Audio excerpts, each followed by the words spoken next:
নমস্কার। আজকের রেসিপিটি কিন্তু অসাধারণ একটি নিরামিষ রেসিপি, যেটা গরম গরম ভাত রুটি দিয়ে খেতে সত্যি দুর্দান্ত। একদম মজার একটি রেসিপি, অল্প কয়েকটি উপকরণ দিয়ে খুব সুন্দর একটি রেসিপি অল্প সময়ের মধ্যে আপনারা খুব সহজেই বাড়িতে তৈরি করে নিতে পারবেন। তার জন্য নিয়ে নিতে হবে ঝিঙে, একদম কচি কচি ঝিঙে। ঝিঙে দিয়ে খুব সুন্দর একটি রেসিপি আপনাদের সঙ্গে শেয়ার করলাম। বন্ধুরা, আজকে আমি ঝিঙের এই রেসিপিটি তৈরি করার জন্য 500 গ্রাম একদম কচি ঝিঙে নিয়েছি। এবার ঝিঙেগুলো ধুয়ে নিয়ে খোসা ছাড়িয়ে নিয়ে এইভাবে ডুমো ডুমো করে কেটে নিয়েছি। এবার কিছু মশলা তৈরি করে নেব। তার জন্য একটা বাটিতে জলের মধ্যে 1 চামচ সর্ষে আর 1 চামচ পোস্ত ভিজিয়ে রাখছি আধ ঘন্টার জন্য। আধ ঘন্টা পরে এগুলো একদম মিহি করে বেটে নেব। আর নিয়েছি নারকেল, এখানে হাফ মানা নারকেল বেটে নিয়েছি, আর এদিকে সর্ষে আর পোস্তটা খুব মিহি করে বেটে নিয়েছি।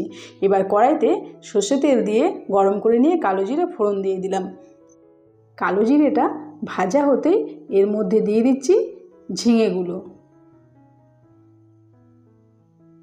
কড়াইতে ঝিঙে দিলেই কিন্তু জল বেরোতে শুরু করবে। ঝিঙেটা আরও তাড়াতাড়ি নরম হওয়ার জন্য দিয়ে দিলাম স্বাদ অনুযায়ী লবণ দিয়ে ঝিঙেটাকে একটু ভেজে নেব। ভাজতে ভাজতে কিন্তু ঝিঙে দিয়ে অনেকটা পরিমাণে জল বেরিয়ে যাবে। দেখুন বন্ধুরা, কতটা জল বেরিয়ে এসছে। এবার দিয়ে দিলাম হাফ চামচ হলুদ গুঁড়ো দিয়ে ঝিঙেটাকে আরেকটু ভেজে নেব। দেখুন ঝিঙেটা অনেকটা নরম হয়ে গেছে। এবার এর মধ্যে দিয়ে দিচ্ছি বেটে রাখা নারকেলটা খুব মিহি করে বেটে নিয়েছি। এবার দিয়ে দিচ্ছি সর্ষে আর পোস্ত বাটা।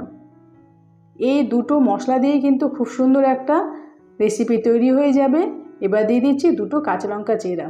এবার এগুলো দিয়ে ঝিঙেটাকে ভালো করে মিশিয়ে নেব। দেখুন বন্ধুরা, ঝিঙের জলটাও কিন্তু মরে গেছে। এবার ভালো করে নেড়ে চেড়ে এর মধ্যে দিয়ে দেব একটু চিনি। নামানোর আগে একটুখানি চিনি দিয়ে দিলাম, আপনারা না চাইলে এটা নাও দিতে পারেন। এবার দিয়ে দিচ্ছি সর্ষের তেল দিলে একটা কাঁচা গন্ধ বেরোবে সর্ষের তেলের, সেটা কিন্তু খুবই সুন্দর হয়। একটু নেড়ে চেড়ে নিয়ে গ্যাসটাকে অফ করে দেব। গ্যাসটাকে অফ করে দিয়ে 5 মিনিটের জন্য কড়াইতেই রেখে দেবো। দেখুন 5 মিনিট পরে এটা আবার একটু নেড়ে চেড়ে দিলাম।